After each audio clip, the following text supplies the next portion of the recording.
Start ಮಾಡೋಣ ಬನ್ನಿ. First ಇವ್ರಿಗೆ ಒಳ್ಳೆ ಮನ್ಸು ಕೊಡು, ಒಳ್ಳೆ ಬುದ್ಧಿ ಕೊಡು. ಈಗ ಮೇನ್ ಆಗಿ ಅಂದನ ಕೊಡು.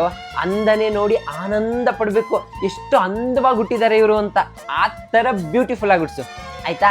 ಇವಾಗ ಅಟ್ರಾಕ್ಷನ್ ಆಡ್ ಮಾಡು. ಇವ್ರನ್ನ ನೋಡ್ತಿದ್ದಂಗೆ ಎಲ್ರು ಇವ್ರಿಗೆ ಅಟ್ರಾಕ್ಟ್ ಆಗ್ಬಿಡ್ಬೇಕು. ಏನೋ ಒಂಥರ ಸೆಳೆತ ಇವರಲ್ಲಿ. ಇವ್ರನ್ನ ಯಾರು ಅರ್ಥ ಮಾಡ್ಕೋಬಾರ್ದು, ಅರ್ಥ ಮಾಡ್ಕೊಳಕ್ ಹೋದ್ರೂ ಅರ್ಥ ಆಗ್ಬಾರ್ದು. Very very difficult to understand. ಹಂಗುಡ್ಸು. ಹೆಂಗೆ ಟ್ವಿಸ್ಟ್ ಆಟಿಟ್ಯೂಡ್ ಆಡ್ ಮಾಡು. ಆದ್ರೆ ಇವ್ರು ಯಾರ ಹತ್ರನೂ ತೋರ್ಸಲ್ಲ. ಇವ್ರ ಹತ್ರ ಯಾರಾದ್ರೂ ತೋರ್ಸಕ್ ಬಂದ್ರೆ ಆಟಿಟ್ಯೂಡ್ ಕಬಾಬ್ ಯಾರು ಅಂತ ತೋರ್ಸ್ಕೊಟ್ಬಿಡ್ತಾರೆ ಕ್ಲಿಯರ್ ಆಗಿ. ಇವಾಗ ಡಿವೋಷನಲ್ ಆಡ್ ಮಾಡು. ನನ್ ಕಂಡ್ರೆ ಎವ್ವಿ ಲವ್ ಅಪ್ಪ ಇವ್ರಿಗಂತೂ. ನನ್ ಬಂಗಾರ ಸ್ಟ್ರಾಂಗ್ ಪರ್ಸನಾಲಿಟಿನ ಆಡ್ ಮಾಡು. ಎಲ್ಲೇ ಹೋದ್ರು ಇವರೇ centre of the attraction. Love life ಅಲ್ಲಿ most understanding, loving and caring persons ಕಳ್ಕೊಳೋ ಇವರು. ಇವ್ರ ಪಾರ್ಟ್ನರ್ಗಳು ಲಕ್ಕಿ ಇವ್ರನ್ನ ಪಡೆಯಕ್ಕೆ. ಗೊತ್ತಾ, ಇವರು ಫ್ರೆಂಡ್ಶಿಪ್ಗೋಸ್ಕರ ಪ್ರಾಣ ಬೇಕಾದ್ರೂ ಕೊಡ್ತಾರೆ. ಆದ್ರೆ ಇವ್ರನ್ನ ಕರೆಕ್ಟಾಗಿ ಅರ್ಥ ಮಾಡ್ಕೊಳ್ಳೋ ಒಬ್ಬ ಫ್ರೆಂಡು ಕೊಡ್ಬೇಡ. ಹೆಂಗೆ ಟ್ವಿಸ್ಟ್. ಈಗ ಬಿಗ್ ಡ್ರೀಮ್ಸ್ ಆಡ್ ಮಾಡಪ್ಪ.